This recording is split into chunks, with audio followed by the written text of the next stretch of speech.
Hello everybody, my name's Idiotic Synergy, and today we are revisiting Gorshiv Hammerfist, because I didn't make a proper video on this git. I sort of looked at the model when it came out, and that was it. There was no looking at the rules, it was literally just going, oh, it's nice, and that was it. So we're going to do a proper look at Gorshiv Hammerfist, who is a bounty hunter. And if you want to hire a big man to pound everybody into dust, then this is the man you hire. I mean, look at him. He is peak male performance right here.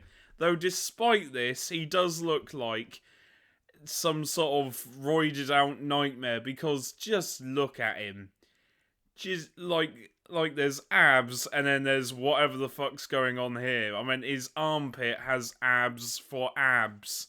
And he's also got, like, metal bits sticking in him. He is the epitome of roid rage. And despite that, I still think this bounty hunter looks nice. Also, his... I didn't notice that when I first saw it. The weird Mike Brooks bloody mohawk is, like, stapled into his... That's fucking disgusting. Look, it's stapled into... Fuck off. Why are we going there? Just stare at his crotch. No. But it's like stapled into his head. It's horrible. It is horrific. However, I do like the green beard and the whole pirate look. Also, he's armed with two unique hammers called Wreck and Ruin. And they are quite good. I have fought against him once, and he will rock your shit if you ever get in melee with him. The trick is, you don't get in melee with him, you just try and set him on fire. He's quite good in melee. And I love this model. It's a solid model, and yeah, it's just really nice. It's a really nice model, really well done, really well sculpted, and well painted on here. And yeah, if you really want to use this guy in game, go for it. And obviously it might cost a bit, but then like points wise, but sod it. Go for it if you want to use a model like this. Hell, he even works as a unique champion or leader for you. So you know, it's really up to you. But if you want to buy it to have a model that looks quite nice, then go for it. Anyway, we need to have a look at his rules, because his rules are quite interesting. So, let's just jump into it. So, Gorshiv Hammerfist. These are the rules for him. And he is quite brutal. So, let's just start with his stats. Movement 4, which isn't too bad. Then we get onto his weapon skill, which is 2. That's right, he's hitting you on 2s because he cares not about ballistic skill. His ballistic skill is a 4, which again is quite average, and he is 260 points, but he hits on 2s, and you're going to suffer with this guy when he melees you. It's like being hit by a train that's on fire. Strength 5, because he needs to be Strength 5, God knows why. Toughness 4, so don't worry, he's slightly weaker than he is strong. So, toughness 4, same toughness as a regular Goliath. Wounds 3, because he needs those extra wounds. He's been eating lots of porridge. I don't know where I'm going with this. The guy's a monster, and I've fought against him once, and it's just pain. It's just pain. Initiative 3, which is surprisingly quite good. Attacks 4. 4 attacks with him. Yeah, combine that with paired weapons, you're gonna suffer. You're going to suffer, and I'll need to show you what I mean by that. So, Leadership 6, Cool Check 4, that's ridiculous. Why is he only Cool Check 4? He should be slightly worse. I understand that he's 260 credits, right? But can his Cool Check not be that good? Why is it Cool Check 4? It's insane. Willpower 7, Intelligence 8 though, so you know, he's quite stupid, but who needs intelligence when you've got 2 bloody great big hammers? His skills are Bull Check, Hey, you should always not bull check, bull charge. He checks your testicles before squeezing them. Uh, he's actually a doctor. He's a medical professional. He bull check. You should check your testicles regularly to make sure you don't have cancer. Walk it off, which is quite a good skill. War gear flak, and it's the only sort of weakness he has. His armor's not great. It's a 6-up save. However, your toughness 4, so don't worry about it. His weapons are Wreck and Ruin, which are custom paired power hammers. Yeah, wait till I show you what the paired trait does and what the power trait does, because it's quite brutal. And you get a stub gun. Ooh, stub gun! The stub gun is not needed. I mean, it's nice, but it's not needed. So, combat chem stash. This is where things get interesting. You roll a d6 when you activate him, and on a 1, he only gets 1 attack. You know, that's his characteristic anyway. He only gets the 1 attack. 2, if you roll a 2, he gains +1 attack, so that's 5 attacks. If you roll a 3 or a 4, then it's +2, so 6 attacks. And if you roll a 5 or a 6, then, oh baby, he's got 7 attacks. Because he needs those attacks, hitting on 2s, remember? This man is made to kill you. He has no other purpose in life than to kill you. If you're fighting him, I highly recommend you use some ranged weapons. And don't just try and melee him with Ogrins, because he's scary. Though I did headbutt him to death with an Ogrin, which was quite funny.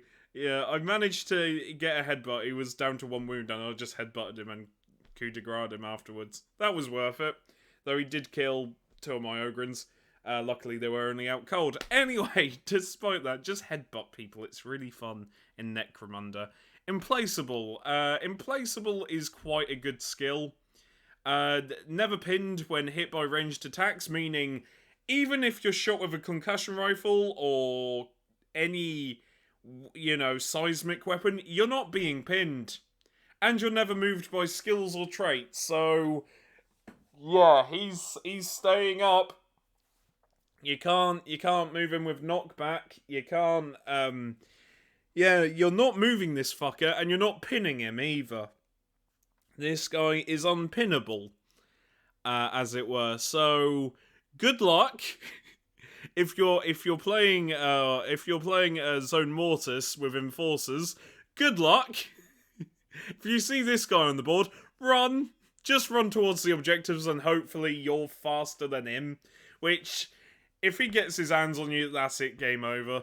But he has got weapons and he has got skills, so we are going to have to go through them.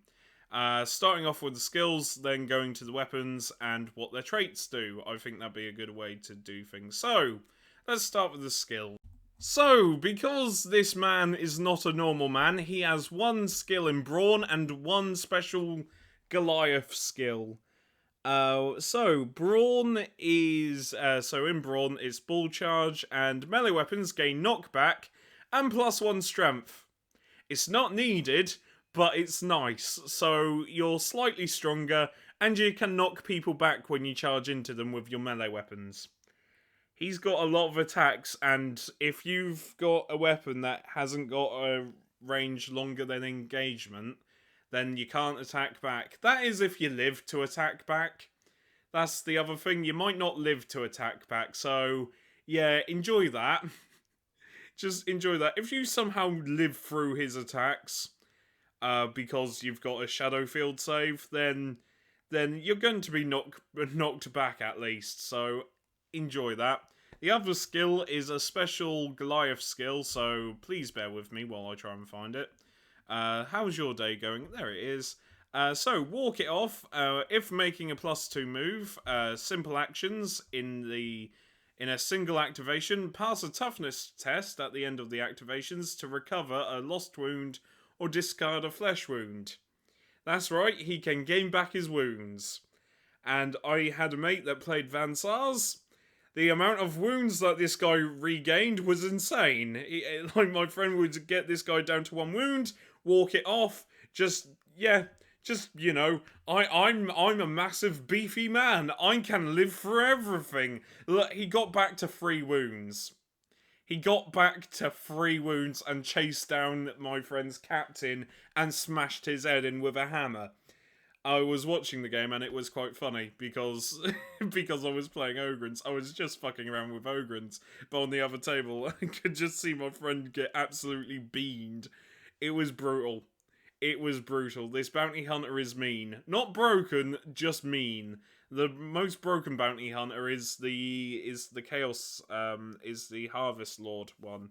Because Slaughterborn, if this git had Slaughterborn, he would be broken.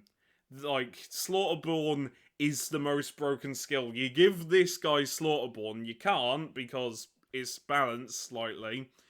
But imagine if he did, it would be the worst nightmare.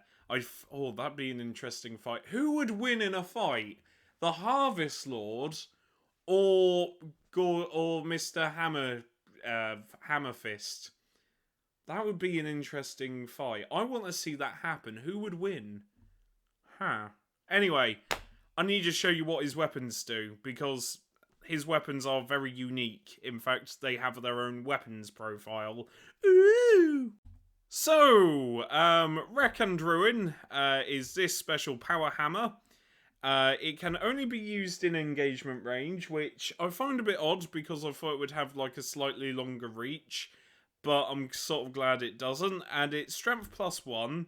So, you know, it's only strength 6, and if you charge in, then it's an additional +1, so strength 7, you know, just a mere strength 7. AP -2, damage 2. Yeah, just, you are going to get beamed. There is no one coming to save you. You are going to die horribly. But don't worry, he's got the paired and power traits. What do these traits do? Well, as I learned recently, it isn't just a +1 attack with paired weapons. Oh no! Why would it be so simple? It's much worse. Let me show you. So, paired. Counts as being equipped with dual melee weapons. When calculating the number of attack dice, double the base attacks characteristic when charging. So, you know that measly 4 attacks? That turns into 8, but remember, you have to roll a d6 to make it either 1, where if you roll a 1, then guess what, you get 2 attacks, so even at worst, you only get 2 attacks hitting on 2s. But say what happens if you roll a 2 or a 2, right? So it's +1, 5 attacks, that turns into 10 attacks. You roll a 3 or a 4, +2 to the regular base attacks, then that turns into, oh, I don't know, 12 attacks, because it's 6.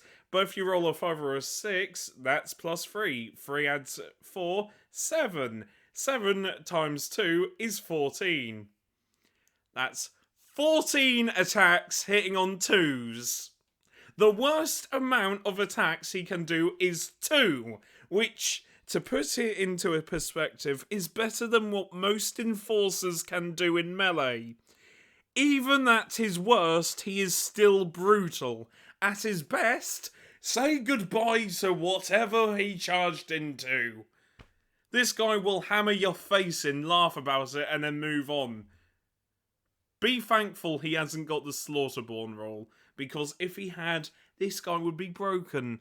But hey, don't worry, there's more. He's got power. Now, what does power mean? Well, you can't parry it, so if you've got a weapon with parry, then forget about it.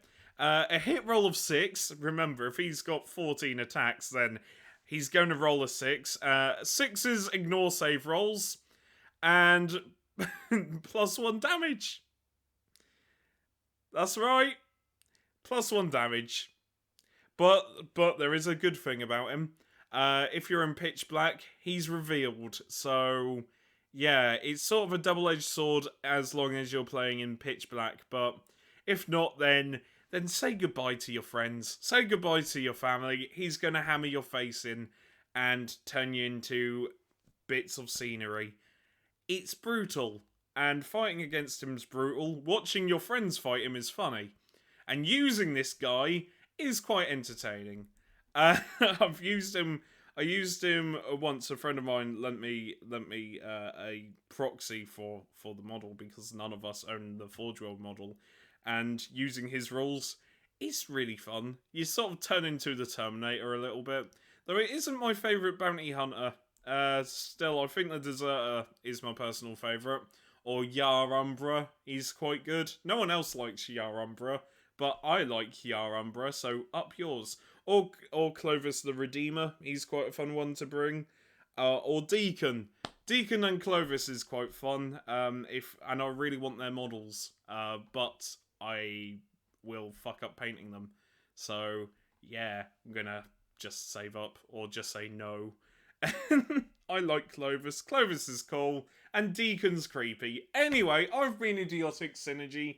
Thanks for watching, and I will see you later. Take care, stay safe, and look after each other. Bye for now.